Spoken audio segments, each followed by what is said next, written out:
Those of you that have been following the channel for the past couple years now know that myself, my lovely girlfriend Maddie, and my community have been targeted by the Rockafire Mafia. And when I refer to the Mafia, I'm not referring to the cool Italian gangsters. I'm referring to three main players in this Rockafire Chuck E. Cheese community. And realistically, whatever diehard supporters they still manage to have left after their degeneracy has been exposed to the public. It's important to note that these are all influencers that maintain a very public profile.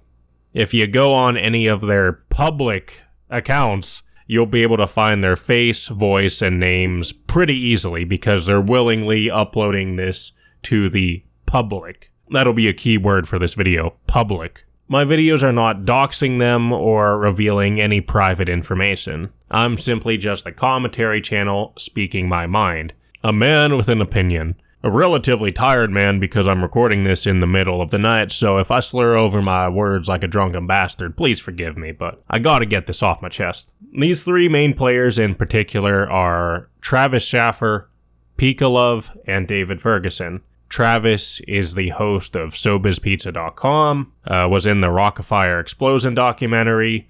Pikalove is the spokeswoman for his SoBizPizza.com YouTube channel, and David Ferguson runs Goofy Gas. The reason why this war started was because a private message had been leaked to me from one of their Mafia group chats, and said message revealed David had been hitting on an underage 14-year-old girl, when David is a 40-year-old man.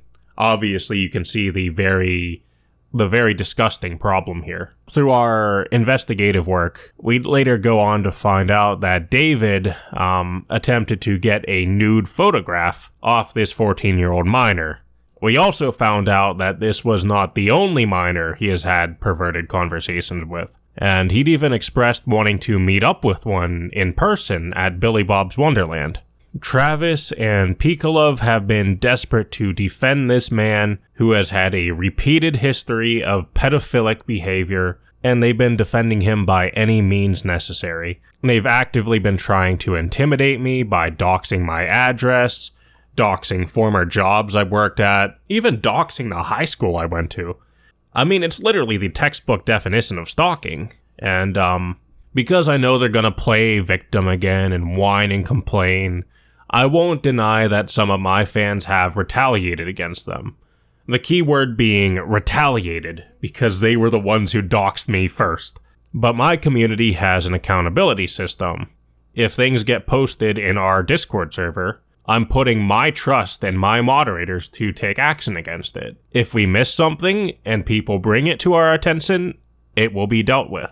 And these people don't have that system. The one screenshot they have and proudly like to share around claiming that we dox people is from a user that we already banned from the server. In the Mafia's own twisted logic, they use that as justification to not only dox myself, but to dox other community members, including minors. The reason why I'm trying so hard to be the one who resolves things is because this war has been going on since 2021. And you people are unhinged. You don't care who you mess with. I mean, Son Shepard here is an autistic 14-year-old child who can barely put together a sentence, and you guys have doxed and harassed him for the sole reason that he's anti-mafia. I've made multiple videos criticizing these people, as well as a few short videos that were done for comedic trolling purposes, like comparing Pikalove to the Buc-ee's mascot. If you want to say I'm immature for doing that stuff, I don't really give a fuck. I'm an entertainer. YouTube has been fine with the types of videos I make for years. If YouTube came to me and said that my content was too mean, that I'm bullying Pikalove, I'd actually have zero issue with dialing things down.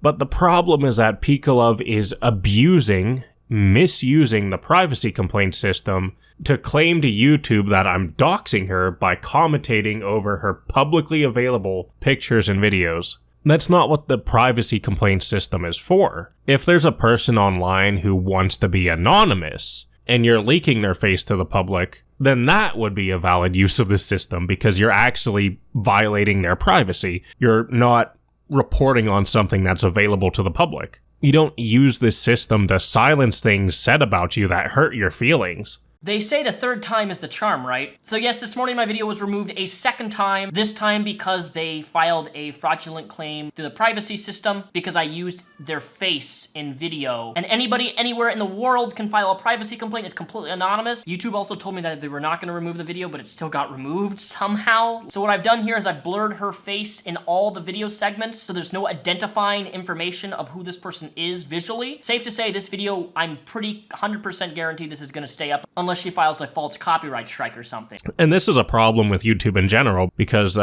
this system is so easily taken advantage of, especially when it's coming from a very vindictive woman who is unbelievably insecure.